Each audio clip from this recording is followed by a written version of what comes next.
We decided to choose ITAS as a Sage partner. We used to follow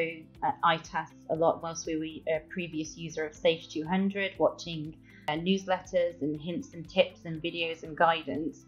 So we kind of knew about ITAS at that point, but we're already with a different partner. So once we were looking for a new finance system and saw that ITAS were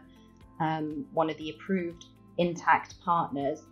it seemed like a no-brainer to approach them.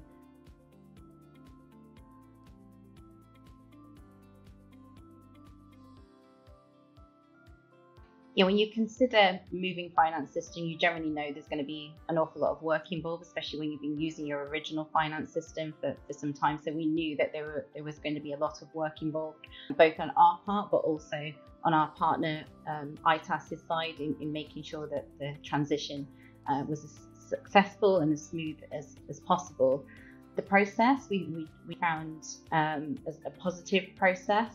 ITAS were there from the sort of get-go, helping us, talking through what the process was going to involve, setting expectations, making it clear that how much work we were going to have to put in to make sure that the project was a success at the end,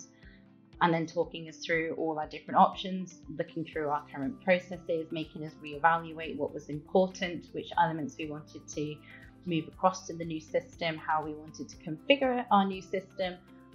and also kind of making us sit back and really think about what is the success of this project. When we get to the other end, when we finish the implementation and we're in the system, what's success going to look like? And actually,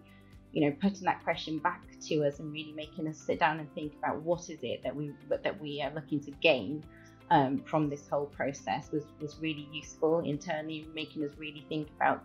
the key objectives and which areas to maybe prioritize over others. It was also really helpful sitting down and thinking about it rather than one big, huge project, actually splitting it down into different phases,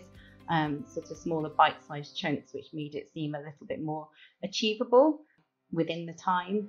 And then thankfully, ITAS have been super flexible with us during this process because it happened to coincide our implementation with our first ever financial audit, which just took up huge amounts of our time that we didn't expect. So we did have to slightly push back some of our go live dates, and thankfully ITAS were accommodating and actually helped us navigate through that process. And I'd like to say that thankfully we're out the other side of our first phase of go live, and loving the move to Intacct.